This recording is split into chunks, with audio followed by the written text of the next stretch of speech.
All right, welcome to our episode 17 of TACTALK. I'm your host, Alden Morris. Today we have a special guest on the show, and that is Joshua St. Pierre, a lifelong family member of mine, someone I've known since birth, he's known me all our lives. Our moms are best friends before we ever thought of, so we have quite the history together. And I wanted to introduce him onto the show tonight because he is a victim of a GSW. We have a lot of talking in the background there. So let's introduce Josh. What's going on, Josh? Not much. Family watching some TV. How's it going?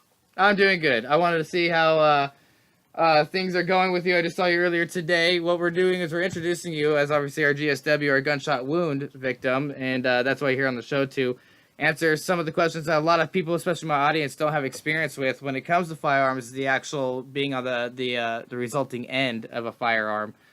So we wanted to ask you a few questions on that, if you're open to answering them, of course. Absolutely.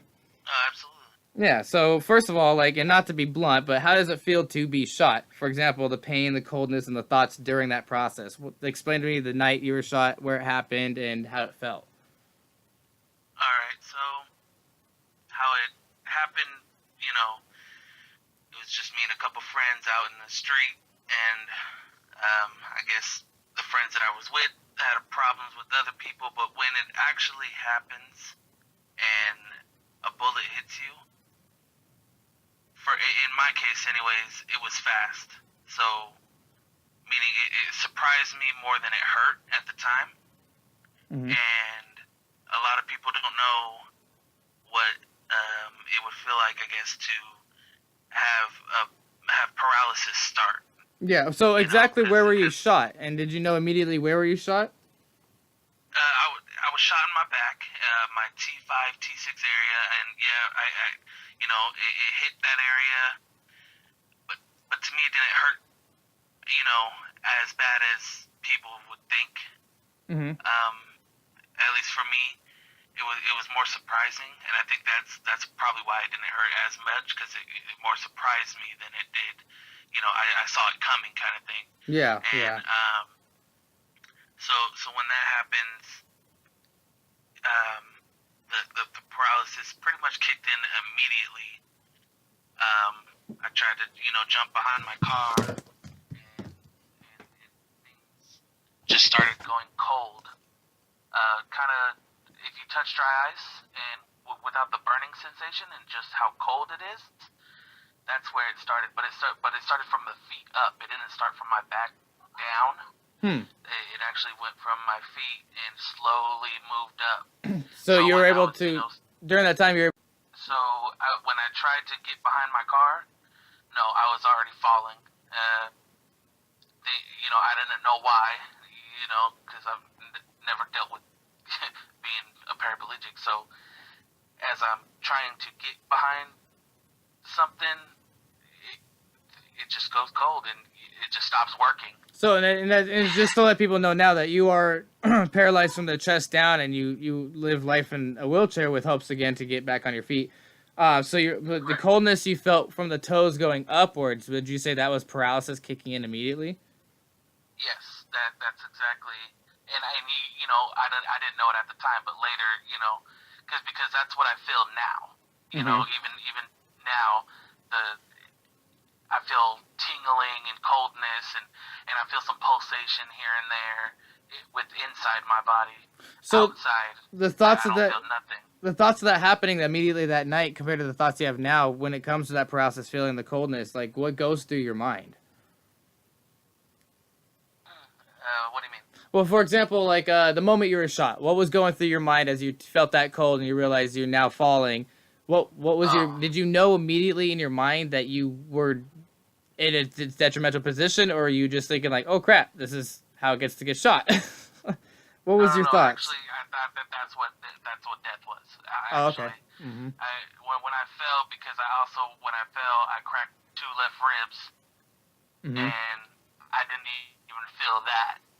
And so when the feeling's going up, it didn't. A lot of people think that paralysis patients are just their legs or something. Some are just the knees below. Some are the waist below. Mine just so happens to be a lot higher. Mine's about from my nipple line below. Mm-hmm. So a lot of people are like, why are you losing your balance and this and that? Because they don't understand because of the assumption that every wheelchair person is usually just the waist down, and it's not. Yeah, because you're at that point, you have no core stability keeping you up. It's usually going to be a lot more upper body strength. Yeah. Now, and even that, it's not even upper body, because I have no control over, stomach muscles and things like that. It's literally just like arms and head, upper chest. Yeah. Now, going back to the night you were shot, when the paramedics arrived and the police arrived, what was that experience and that interaction? Just so people know, like, that what to expect after an aftermath of being on the receiving end of a gunshot wound. I don't mean to sound cocky or whatnot, but when it happened also, and laying there and gunshots were still going off and whatnot, when things settled down is when I actually myself reached into my pocket, pulled out a family member's number, handed it to the closest person to me, and said, let them know what happened, and there's a lot of other people freaking out around me, to where I'm like, hey, call an ambulance, you call the police, you do this, and honestly, I was like, I feel like somebody else should have been doing that, but that's just different people at different times. They don't know how it is to react under pressure, I guess. Mm-hmm. And so when the ambulance was called, oh man, it felt like forever. They said it was about 3 to 5 minutes, people around me, but I wasn't, it wasn't only me that was hit in this process. So my good buddy Eric comes and I'm trying to keep awake at the same time, because he's laying next to me, shot as well. Well, during this process, you also feel like this is your last moments. You're in your last moments. You're trying to keep Eric alive. Right. And going back and forth with him, he's shaking me, I'm shaking him, and then finally, the police arrived first. And when they get there, they're more or less concerned about everybody else, which I guess I guess this is kind of a thing, making sure whoever's around me isn't the person who did this. Yeah. And but also the thing that kind of made me mad, I guess, at the time, is you have police officers. I know they want to help, but they're also, I think this is where they need to put extra training in as far as medical background help, because I was shot in the back with no exit wound. Yeah. So I don't know much about medical stuff, but I do know if that's the case, I need to lay on my back until. Yeah, exactly. You could be causing a lot more trauma when you move a body around. Exactly. Mm-hmm. So when the police officers get there, they're trying to roll me around just so they can see it. And as I was like, so it kind of ticked me off again. Like you just want to see it, like yeah. Cause more injury this way, guys. Like so, I got into that until the paramedics arrived, and they actually told all the police officers to back off, that they're doing it wrong and whatnot. And at this time, I passed out, actually. And you were in and out of consciousness from up into the hospital then. The next time I came into consciousness was actually in the middle of the ride to the hospital. Mm-hmm. Because I just remember looking up, and there's people kind of working on me or trying to keep me, stabilize me or whatever, and they're talking, but I'm not talking back. Oh, okay, and so I couldn't find my voice, and I was like, in my head, I knew what I wanted to say, because they're asking me my name and whatever. But then they turned me to my side, and then that's when a pain shot up my spine, up my back or whatever, and got my voice going again. Yeah, wow. All right, so we're going to take a break real quick for our first commercial break, and when we get back, I want to go ahead and ask you some questions about how your recovery time in the hospital was, from your memories, any post-operative procedures that you've gone through or you've endured, and which ones you have to still endure, as well as goals for the future and some other questions that we have for you. So we're going to be right back after our commercial break. Bees Combat Systems at beescombatsystems.com, protecting those who prepare. 801-987-0893 for custom body armor carriers and tactical gear for military, law enforcement, contractors, corporate security, responsible citizens, and border patrol. Bees Combat Systems at beescombatsystems.com. 801-987-0893.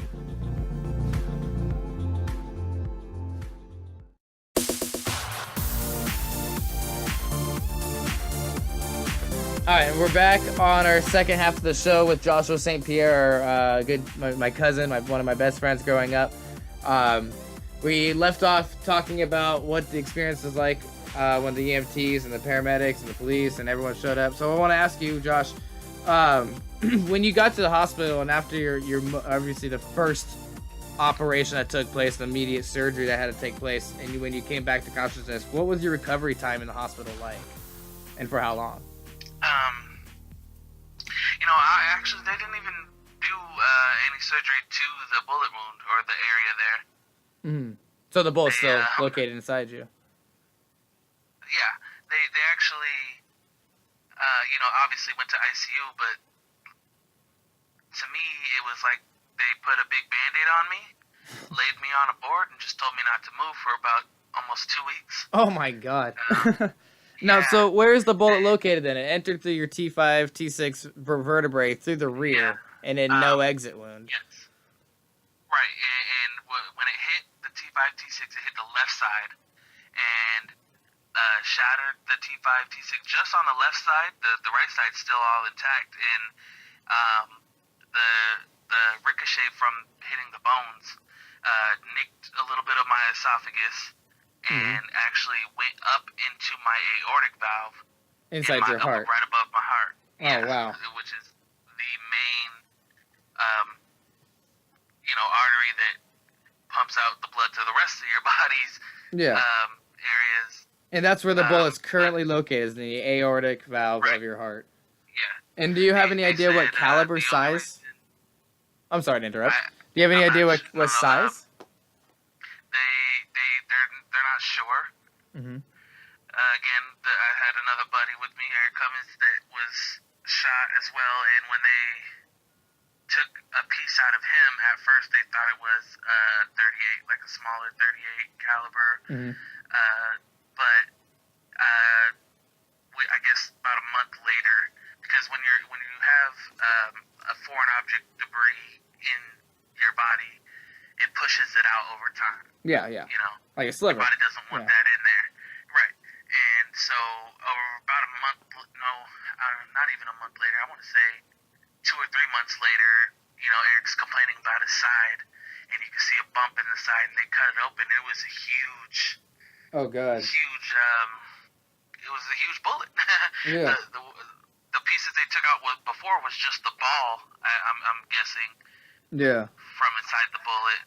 But yeah, it was fragmented, so it kind of gives clue it might have been a hollow point as well. Yeah, and so when they took that out, it was more larger, 40 cal, 45 cal area. Definitely bigger than 9. And again, real quick, when they do, when I got to the ICU as well, they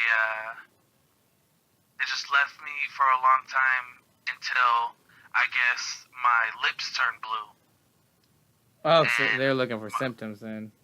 So they already had an idea that it was still... My mom didn't know why I wasn't reacting while I was awake. Mm-hmm. So when she flipped on the switch, the light switch, my lips were blue and my hands started turning blue. I was losing oxygen from the inside out. Oh, okay, yeah. Yeah, so they pumped a lot of oxygen into me, as well as did ultrasounds on my whole body. Yeah, through your legs. Yeah. They said it's fine, but as soon as they get up more towards the chest area, there's hundreds of pinpoint blood clots trying to, attack my heart in the bullet area. Oh wow. Because again, that's a foreign object inside your body. Your body doesn't want that in there. And that's the only surgery I had to go do. They took me immediately to an area, passed me out, and they went in through my neck and put in like a stent, like a filter into my chest. Oh wow. And now that's a lifelong thing that I have to live with until. No, okay. That's what you've endured so far. Is there any other upcoming post-operative procedures that you have to go through that are required? Not that I have to. More like I want to. Mm-hmm. Because, So like long-term goal type procedures or surgeries. Right. Okay. Well, tell us.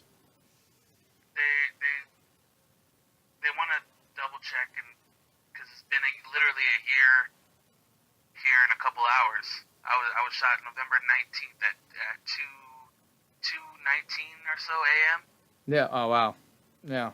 So literally a couple hours from now will be 1 year, and I wanted to. They want to check out where it's at, what it's doing, the bullet wise, and the reason why they want to do that is because they've seen another report. I went to the hospital this last summer for another. It's called autonomic dysreflexia. Long word, but pretty much means something's wrong with me, and I don't know something's wrong with me. Yeah, yeah. So when I went in to there, and we can get into that if you want, but the hospital, they did an ultrasound again on my chest, and the person who did that ultrasound said that the bullet had moved out of the aortic valve. Where's it now then? He thinks that it's on the side. So that's why they want to double check to see what's going on. And but that would be good news for removal then of the round. Exactly. Because that's the reason why they didn't want to go in there and get it in the first place, is because of how important it would be for me. Yeah. That's well. That would be. What are you hoping for then? In that case, are you hoping for an easy, quick removal if it's shifted out of the aortic valve, or? Oh yeah. I want to get it out because I've seen X-rays of everything and the CAT scan results and things like that, and the bullet is still intact. It just obviously it's smushed a bit, but it's still all there.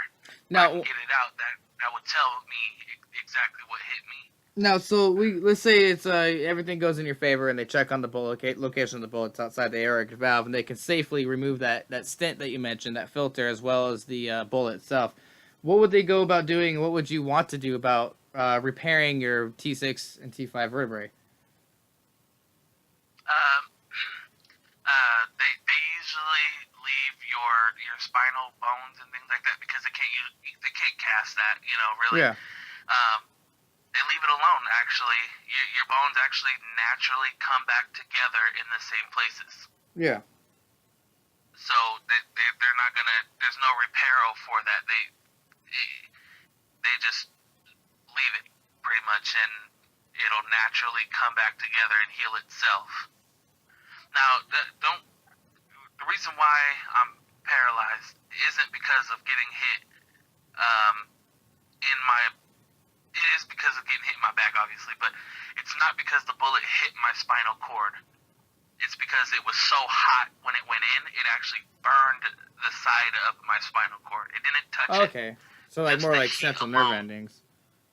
Yeah, the heat alone burned that and shut down 3/4 of my body.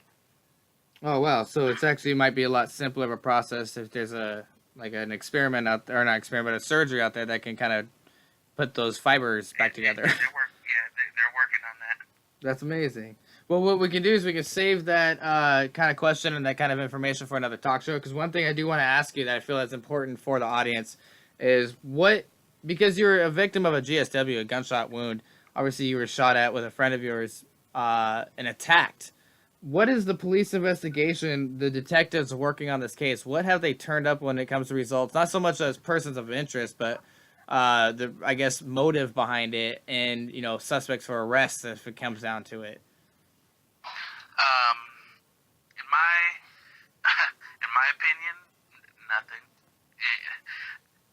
at all. Yeah, because it's been a year, and they've never made an arrest that's so much as even interrogated anybody, have they? One person. One person. We as in me and my family and friends did a lot of our own investigations and talking to people and trying to find out what went on. Yeah. And the police got that information.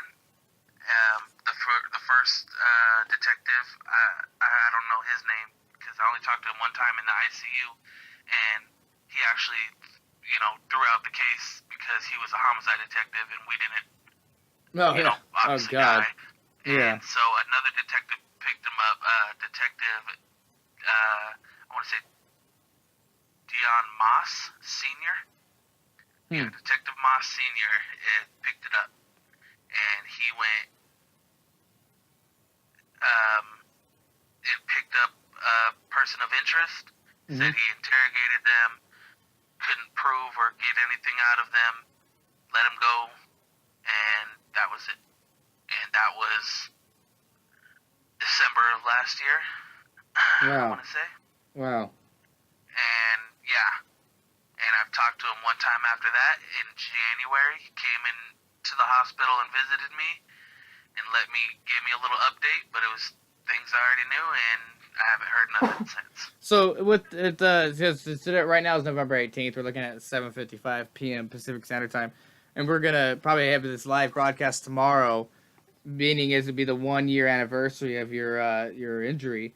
What do you want to see happen when it comes to the police investigation? Oh, looks like we're losing a little bit. Oh, looks like we're gonna have to stop. Oh, do you have Josh? Are you there? Yeah. Okay, yeah, looks like we lost you for a second. So I'll just repeat my question. Since we're going to be airing this tomorrow, we have, it'll be the 1-year anniversary. What do you want to see when it comes to the investigation, when it comes to the police and the detectives and their roles that they play? What do you want? I need them to work harder. I know they... No, I mean, I guess along lines of consequences. Like, do you want to one day be able to look at these people in the eyes in a courtroom and be able to be there to help put them away, or... Like, what do you want to see? What do you results-wise? I need whoever did this to spend as much time as I'm paralyzed. They need to not be anywhere free. Yes. So if I'm paralyzed for life, I feel like whoever did this needs to be in jail, in prison for life. Yeah. Yeah, exactly. Especially because you're not the only victim here. Exactly. I'm not the only one this affects. This affects everybody around me, family, friends, and most importantly, my child. Mm-hmm. And she's only 8 years old, and you can see the pattern of behavior that affected her, in school and socializing with friends and whatnot. She doesn't want to be around people. It's I'm not the only one affected. Yeah. So I feel like if this ever, and hopefully it does ever catch up to the people that did this, that they get what they deserve, as well as affect people around them. And I don't want to sound vindictive or whatever. Yeah. But it's a lot of hate towards somebody that does that to you. It's a lot of built up feelings. And, over time, if things get better, you could forgive a person, but I could not at this point in time. Yeah, exactly. Well, coming up on the 1-year anniversary, it's totally understandable. I mean, you're still learning how to work everything right now, how to get over it, how to recover. So, like, I agree. For every year that you spend in that chair, he should spend that year locked up. So. Yep. Or they, because there was more than one shooter here. Now, I do want to ask you, with your experience in this past year, what words of advice can you give? Not just the GSW victims, gunshot wound victims, but like to people who have been specifically put in a situation that you were in physically. Like, what can you give them as words of advice that you've been able to go through this year? If this were to happen to someone, let's say tomorrow. This year, it's only been a year, so words of advice. I would say to just hang in there and whatnot. It's hard for me to give a word of advice on this because I think I am still dealing with having to take people advices. Yeah, yeah. Because when this happens, you have good days and you have bad days, but your good days might still be bad and your bad days might be worse. Yeah. So you just have to find something that makes you hold on to something that will make you hang in there and look up and maybe help do research as far as paralysis people. Yeah. And what could help us, get back to our normal lives again. Yeah. Yeah. That's again, your long-term goal is to keep that mind open for, especially if that bullet has shifted out of your aortic valve. That'd be amazing. So let's see what we can do to get you in there and, especially documentary recovery. That'd be exciting, especially for TACTALK here, especially because you're one of the biggest supporters of TACTALK. That'd be amazing to, see that go through with you. So, we're going to wrap up our show here. I want to thank you for being on the show, and I want to wish you definitely the best of luck for the 1-year anniversary. I'll be there to have a beer with you tomorrow, that's for sure. So, yes. We will see each other here soon. So, thank you for being on the show, man. All right, thanks for having me. Awesome. You have a good night. Keep watching, keep listening. Anybody watching and listening, make sure you like, share, follow, repost everything. This show is great. Awesome. Thank you, man. Yeah, like I said, you're one of the biggest supporters, and if it wasn't for you, I don't know where I'd be, and I hope I can obviously repay you back some way. So we'll repay them back. Season 2, guys. Oh, awesome. All right. We're going to close out our show, but I'll talk to you here later, Josh.